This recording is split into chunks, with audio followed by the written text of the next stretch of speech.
जय हिंद दोस्तों, आप सबको इंडिया में जान पर स्वागत है। दोस्तों, आप सब जानते हो रसिया और अमेरिका एक तरीके से आप कह सकते हो सेकेंड वर्ल्ड वॉर के बाद दोनों देशों के बीच दुश्मनी शुरू हो गया था। लेकिन जब सोवियत यूनियन टूट भी गया, फिर भी रसिया और अमेरिका के बीच दुनिया में कहीं ना कहीं विवाद तो चलता रहा। लेकिन स्पेस एक ऐसा फील्ड था जहां पर दोनों देश हमेशा मिलकर काम कर रहे थे।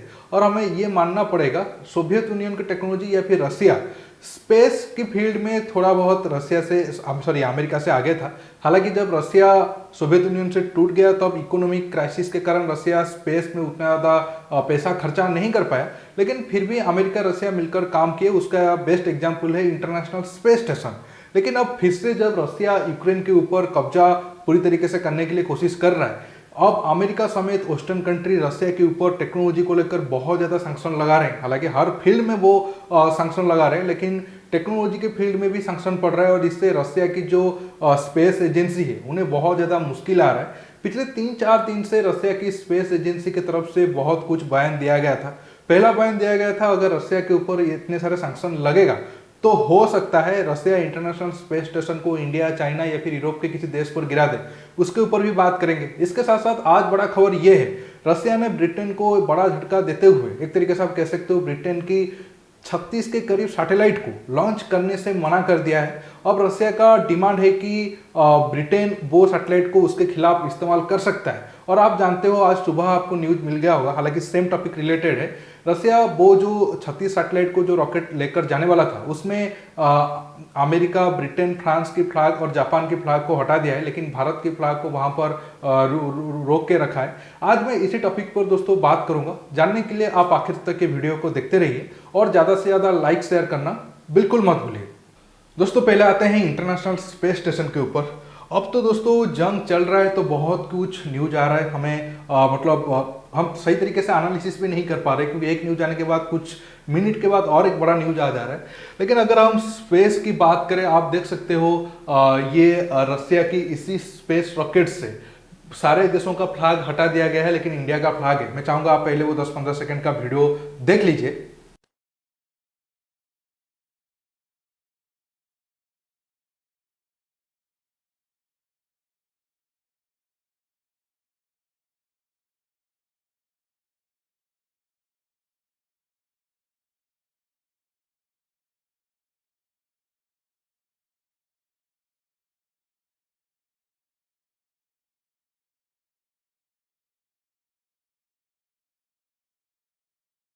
दोस्तों, पहले मैं इंटरनेशनल स्पेस स्टेशन के मुद्दे पर आता हूँ, फिर बाद में वो 36 सैटेलाइट और वो रॉकेट के ऊपर आऊँगा। देखिए, इंटरनेशनल स्पेस स्टेशन में अमेरिका, रसिया और यूरोपियन यूनियन, जापान जैसे देश या फिर चीन जैसे देश मिलकर काम करते हैं और पूरी दुनिया के लिए रिसर्च के लिए एक बहुत बड़ा योगदान है। लेकिन अब रसिया के ऊपर इतना सारा सैंक्शन लगा, उसमें रसिया के स्पेस एजेंसी भी शामिल था। अब रसिया का जो स्पेस एजेंसी के हेड है, उनका कहना है इंटरनेशनल स्पेस स्टेशन को चलाने के लिए जो इंजन का इस्तेमाल होता है वो रसिया ने बनाया है। अगर रसिया के ऊपर इतना सैंक्शन लगेगा तो रसिया का इंजन या फिर एक तरीके से आप कह सकते हो धमकी है, रसिया इंटरनेशनल स्पेस स्टेशन में सही तरीके से ऑपरेट नहीं करेगा ताकि ये इंजन ठीक से काम करे। इसके बाद हो सकता है ये स्पेस स्टेशन इंडिया, चाइना या फिर किसी और देश के ऊपर गिर जाए। इसके बाद हालांकि नासा ने कहा कि नहीं, हम रसिया के साथ स्पेस में मिलकर काम करना चाहते हैं। अब अगर आप देखोगे, स्पेस स्टेशन में हर साल 400 करोड़ के करीब नासा खर्चा करता है, लेकिन फिर भी हम रसिया को भूल नहीं सकते हैं। स्पेस टेक्नोलॉजी में रसिया ने पूरी दुनिया के लिए कितना हेल्प किया है। अब आता हूं वो रॉकेट वाला न्यूज के ऊपर, जहां पर आप देख सकते हो पहले वीडियो में कि सारे देशों का फ्लैग हटा दिया गया। हालांकि ये पहला लॉन्च नहीं था, लेकिन एक तरीके से मैं आपको बताऊं, वो रॉकेट में इंडिया का फ्लैग तो रहने दिया गया, लेकिन एक इंडिया की कंपनी को वो लॉन्च ना होने से बड़ा झटका लगने वाला है, और वो है हमारा भारतीय एयरटेल या फिर एयरटेल की कंपनी। और दोस्तों, ये जो रॉकेट 36 सैटेलाइट को लेकर जा रहा था, वो वान वेब नाम का एक कंपनी है ब्रिटेन का, उसकी कंपनी का सैटेलाइट लेकर जा रहा था। अब आप कहोगे तो अगर डील पहले हो चुका था तो फिर अचानक ये रॉकेट को लॉन्च होने से पहले क्यों रोक दिया गया?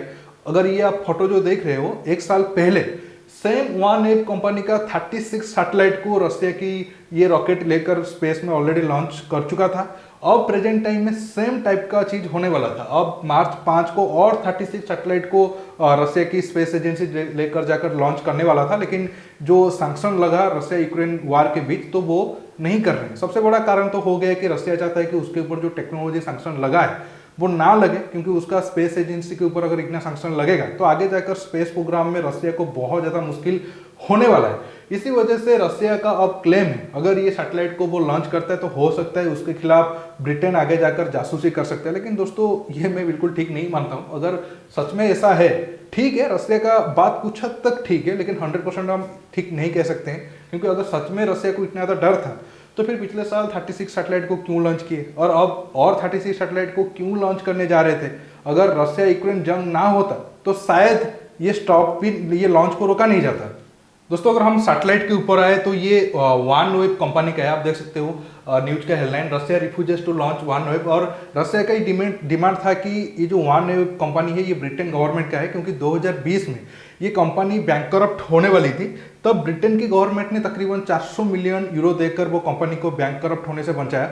और वो कंपनी का ये प्लान है कि वो पूरी दुनिया में जैसे एलन मस्क का स्टारलिंक है उस टाइप का सैटेलाइट इंटरनेट प्रोवाइड करेंगे। और 650 के करीब सैटेलाइट 2025 तक उनका लॉन्च करने के टारगेट है, और अभी तक 400 के करीब सैटेलाइट लॉन्च हो चुका है। अब जितना सैटेलाइट लॉन्च हुआ है पूरी दुनिया के लिए उतना काफ़ी नहीं होगा, इसलिए और 200-250 सैटेलाइट जरूरत है, ताकि यूरोप, अमेरिका, एशिया जितने जो बड़े बड़े मार्केट है तो उनको ये सैटेलाइट कंपनी या फिर ये जो ब्रिटेन की OneWeb कंपनी वो सैटेलाइट इंटरनेट प्रोवाइड कर पाए। लेकिन अब रशिया बिल्कुल भी राजी नहीं है, और रशिया का डिमांड था, जैसे मैंने आपको कहा, कि ब्रिटेन की मतलब सारा शेयर OneWeb से बेच दे, लेकिन ब्रिटेन राजी नहीं हुआ और राजी भी नहीं होगा। क्यों ब्रिटेन रशिया के कहने पर ये सारा काम करेगा। लेकिन बड़ा बात ये है कि अगर ये जो सैटेलाइट सब लो अर्थ ऑर्बिट में अपलोड होने वाले थे, मतलब डिप्लॉय होने वाले थे, तो तब अगर ब्रिटेन की कंपनी चाहता तो हमारा इसरो के साथ भी कॉन्ट्रैक्ट कर सकते थे। लेकिन छोड़िए, ठीक है, वो उनका मर्जी है। और जब OneWeb कंपनी दिवालिया हो गया था तो वो फ्रांस की एक कंपनी के साथ टाइप किया था, और फ्रांस और रशिया के संबंध उतने ज़्यादा खराब है नहीं। अब हालांकि फ्रांस रशिया के खिलाफ कुछ एक्शन ले रहा है, लेकिन फ्रांस और रशिया का संबंध, मतलब आप कह सकते हो अगर अमेरिका या फिर ब्रिटेन वाला एंगल निकाल दो तो दोनों का हिस्ट्री में कोई बहुत ज़्यादा दुश्मनी है नहीं। तो फ्रांस की कंपनी ने रशिया की कंपनी के साथ डील किया था, तो इसी वजह से ये जो रशिया का रॉकेट है ये सारे सैटेलाइट को लेकर लॉन्च करने जा रहे थे। अब ये काफ़ी इंटरेस्टिंग है, क्योंकि एक तरीके से आप कह सकते हो ब्रिटेन का 36 सैटेलाइट अब रशिया की कब्जे में है। अब देखना होगा क्या ब्रिटेन वो 36 सैटेलाइट के लिए रशिया के ऊपर जो टेक्नोलॉजिकल सैंक्शन लगाए हैं वो हटाएगा या फिर ये नहीं हटाएगा, और ये सैटेलाइट बिल्कुल पूरी तरीके से रशिया के पास रहेगा। क्योंकि रशिया आरोप लगा रहा है कि आगे जाकर ये सैटेलाइट को ब्रिटेन और अमेरिका उसके खिलाफ मिलिट्री तौर पर इस्तेमाल कर सकते हैं। तो ये काफ़ी आगे देखना इंटरेस्टिंग होगा। अब मैं आता हूँ फिर से रशिया के ऊपर। आप सबको पता होगा कल हमारे प्रधानमंत्री मोदी जी और पुतिन फोन पे बातचीत हुआ था, और एक तरीके से रशिया ने कहा कि यूक्रेन तकरीबन हमारे स्टूडेंट को जानबूझकर बंधक रखा था। लेकिन आज इंडियन गवर्नमेंट का स्टेटमेंट आया कि नहीं, हमारा कोई भी स्टूडेंट बंधक नहीं है यूक्रेन में। तो बड़ा सवाल है कि क्या पुतिन ने ऐसा झूठ बोला है। देखिए, अब एक तरीके से कह सकते हो इंडियन स्टूडेंट को लेकर उस एरिया में बहुत ज़्यादा पॉलिटिक्स हो रहा है। यूक्रेन से लेकर बेलारूस, पोलैंड, रशिया सब पॉलिटिक्स कर रहे हैं। लेकिन अब तकरीबन 60% हमारा जो स्टूडेंट है वहाँ से निकल गए हैं, और 30-40% 8-9 दिन या मैक्सिमम 10 दिन में हम निकाल देंगे। उसके बाद उस एरिया में जो भी है ये दोनों देशों का जिम्मेदारी है या फिर बाकी देशों का प्रॉब्लम है, हमें उसमें कोई ज़्यादा लेना देना नहीं है। दोस्तों आज के टॉपिक में बस इतना ही। आपको ये वीडियो कैसा लगा नीचे कमेंट बॉक्स में कमेंट करके बताइए, और ये वीडियो को ज़्यादा से ज़्यादा लाइक शेयर करने के साथ साथ आप मेरे चैनल को सब्सक्राइब करिए, और सब्सक्राइब बटन के पास जो बेल आइकन है उसे प्रेस करिए, ताकि आगे आप मेरा आने वाले वीडियो को मिस ना कर सकें। दोस्तों रुकता हूँ, बहुत जल्द और एक नया टॉपिक के साथ मिलूंगा।